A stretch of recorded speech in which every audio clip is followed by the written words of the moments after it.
Hi, and welcome to Quid Pros Quo. I'm Zach. And I'm Rin. And today we are continuing with our world building series talking about geography and maps. Okay? So when you are building your geography for a setting, you are really answering two main questions. The first one are what are the physical characteristics of this region? And then secondly, how do the physical characteristics of this region affect the people living there? That's what geography is all about. Oftentimes, geography really boils down to picking biomes. So saying whether this is a rainforest versus a temperate forest versus a beach versus a desert. That's a big part of geography, but you also are thinking about terrain and elevation and all of those fun things. That can all go into geographic world building.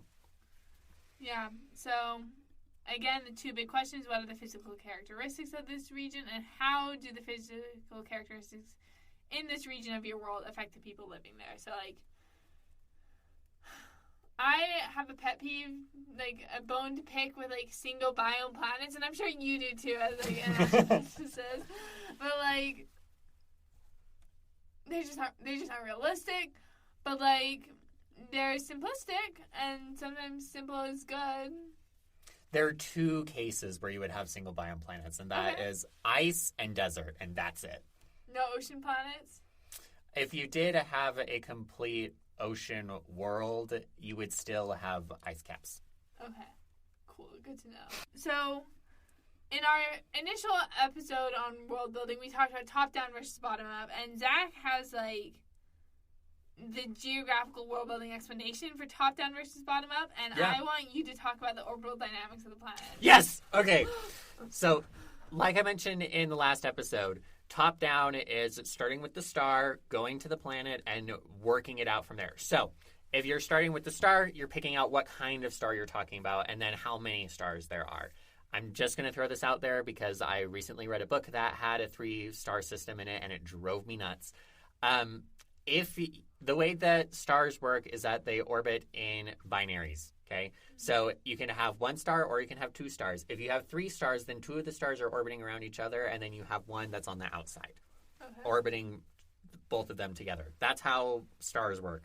You can have it. You can do a Russian nesting doll thing and build it out as far as you want, kind of with a little asterisk right there. There are physical limits on this, but that's how you build it out. And depending on how you build it out, that is going to impact the way that the rest of the star system works out. So let's say that you want to keep it simple and you're picking a sun-like star and you want planets off of that. Okay, well, now you need to ask the question, what kind of planet is it? Is it a gas giant? Is it a terrestrial planet? Is it an ice giant? Just a cold gas giant, and it's smaller, right? That's going to impact lots of things about it, right? If it's a gas giant, you're not going to have terrestrial life unless it was transferred there by some means, right? But also, where are they going to walk? Where are they going to walk? What are they going to eat? Those sorts of things. It's all going to be moons, and if it's all moons, you need to think about, okay, well, how many moons? Are there rings? Where are the rings situated with respect to the moons? What are the different moon environments? If you look at Saturn, for example, Saturn's moons and Jupiter's moons, you have such a wide variety when it comes to the kinds of moons that you have. You have moons like Titan that have liquid methane on them. So you could think about creating a setting in which all the water is replaced with liquid methane. You could think about Europa, which is covered in ice and probably has a subsurface ocean underneath it that's caused by tidal heating. You have other ones like Ganymede or Io. Io is volcanic. Ganymede is super rocky and dead. There's lots of things that you can do with the moons. If you're doing a terrestrial planet, you got 1 moon, maybe 2. Upper limit 1 or 2. As far as we know. Could be wrong. We don't know yet. That's why we need more telescopes. I love that call to action there. Great job. And then depending on how close or far away the planet is, that's going to impact things. If it's to the star. So if the planet is really close to the star, you're going to have a place that is super duper hot. So it's either going to be, Mustafar, where it's just, magma everywhere, or you're going to have Tatooine, where it's just sand everywhere and there's no water. Okay. As soon as you start getting into the habitable zone, that's when you start getting more variety. But if you move too far outside of the habitable zone, I suppose I should define that term, is the region in which liquid water can exist on the surface of a planet. And every star has a different habitable zone. If you're looking at a sun-like star, the habitable zone goes from about Venus's orbit through Earth's orbit and a little bit, a bit further than that. If you're talking about a red dwarf star, then it's going to be a lot closer. What that means is... A red dwarf? Yeah, red dwarf. I've never heard that term before. I've heard red giant, blue dwarf. Yeah, so a red dwarf is a very small... But hot star? No, cool star. Cool star, because red is cool. Yeah. Those are super long-lived. They also have they have different kinds of light that they emit. So plants on worlds around red dwarfs are going to be different than the ones around our star, which is a K star. If you're interested in learning more about that, please message me. We can have a little astronomy powwow where you can ask, what does K mean? And I can say, well, and then go off. Excellent. Something else to consider is how does the orbit work in as far as its orientation is concerned.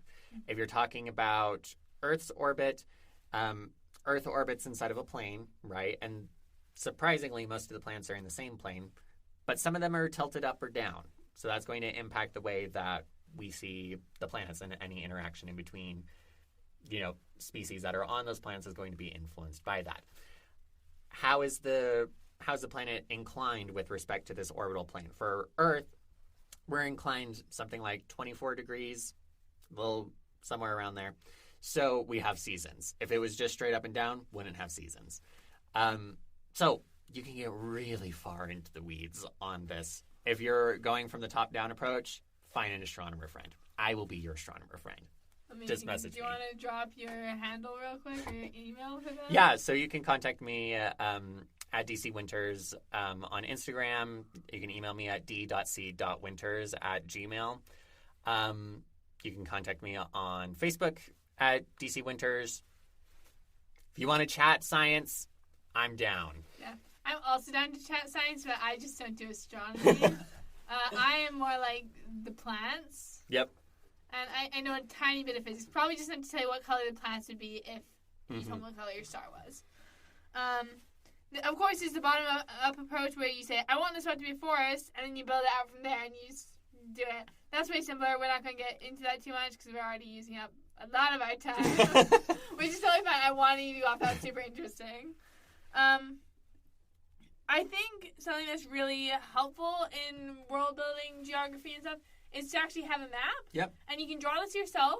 I like WASD20's playlist, How to Draw a Fantasy Map, on YouTube. It's been really helpful for me. We will have a link tree in our show notes, and it's also in our Instagram bio, where we will put a doc with all these links that I'm about to talk about. But if you don't want to draw by hand, if you are not artistically gifted, and you don't have to be artistically gifted to draw a map. It doesn't need to be pretty, it just needs to be functional. Yep. You can use Asgard's Fantasy Map Generator, again, link in the show notes, or Incarnate, where you build a map, whereas Asgard is AI generated. Asgard is so good. I love Asgard. Asgard's really cool.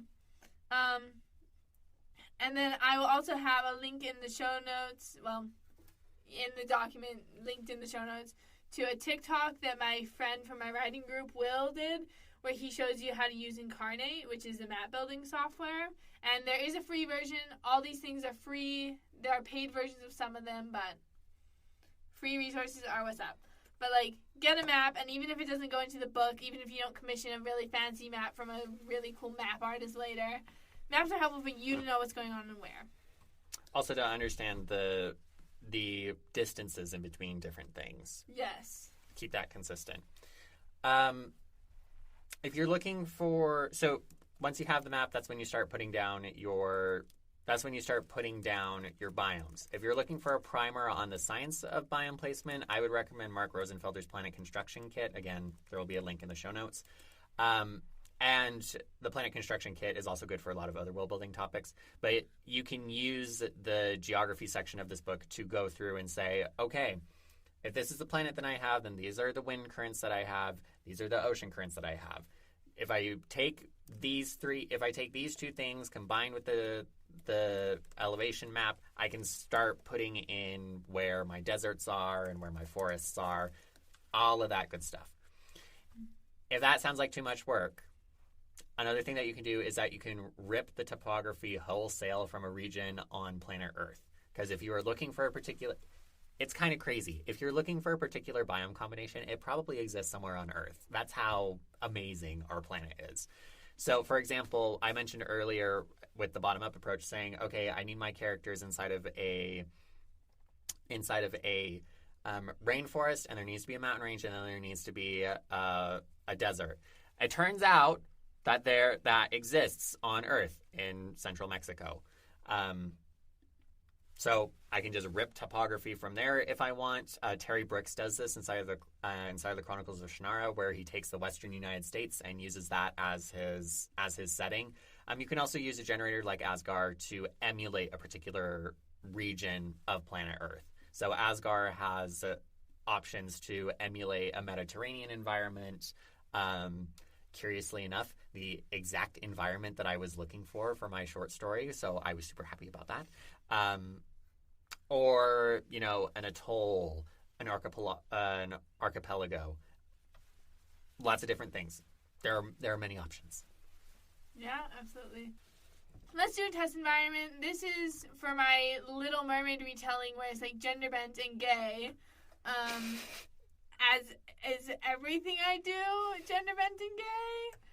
Yeah, that sounds right. We're going to go back to the basics, like what are the physical characteristics of the region and how they affect the people living there, and also the 2 layers of explanation. Mm-hmm. So how does the environment affect the people living there? So I have this ocean planet. There's like islands, so they're like made from volcanic chains. There are ice caps at the poles of the planet. And obviously with an ocean planet with small islands, you don't have a ton of space for agriculture or stuff like that. So my first thing was like, what kind of food do they eat? Mm-hmm. And some of my inspirations for this, I'm very much setting this in like a tropical place. Mm-hmm. So it's like, okay, tropical crops like bananas or coconuts are probably like what's going to be like a food source. But also they can like fish for seafood, and they can like forage for like mussels and clams and oysters on the beaches. Mm-hmm. What do they wear? This was a really fun question because I was like, what did like the native Hawaiians wear before like colonization became an issue?